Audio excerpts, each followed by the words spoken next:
Amics i amigues universitàries, recordem que aquesta setmana s'han reprès els campionats de Catalunya universitaris per equips amb la segona jornada dels diferents esports que la conformen. Si dimarts va ser el torn del bàsquetbol femení, ahir es van definir el quadre de semifinals del bàsquetbol masculí.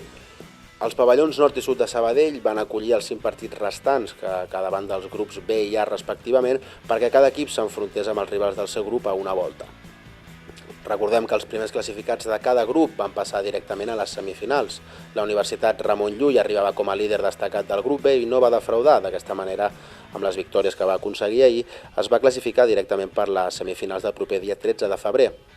Mentrestant, en el grup A, la Universitat Rovira i Virgili va avançar a la Universitat de Barcelona, que arribava com a líder després de la primera jornada i va acabar classificant-se directament per les semifinals en acabar primera del grup. Els dos altres semifinalistes van sortir de l'enfrontament entre els segons d'un grup contra els tercers de l'altre.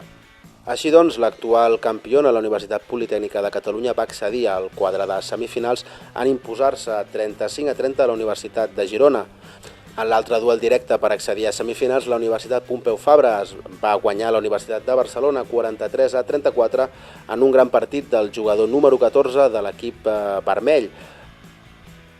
En l'altre enfrontament directe per passar a semifinals, la Universitat Pompeu Fabra es va imposar 43-34 a la Universitat de Barcelona. Destaquem com a jugador de la jornada el jugador de la Universitat Pompeu Fabra, Albert Vinyallonga, que amb els seus triples i el seu encert va ser decisius perquè la Universitat barcelonina accedís a les semifinals. D'aquesta manera, les semifinals del proper dia 13 de febrer queden d'aquesta manera. La Universitat Rovira i Virgili s'enfrontarà a la Universitat Pompeu Fabra, mentre que la Universitat Ramon Llull ho farà contra la Universitat Politècnica de Catalunya.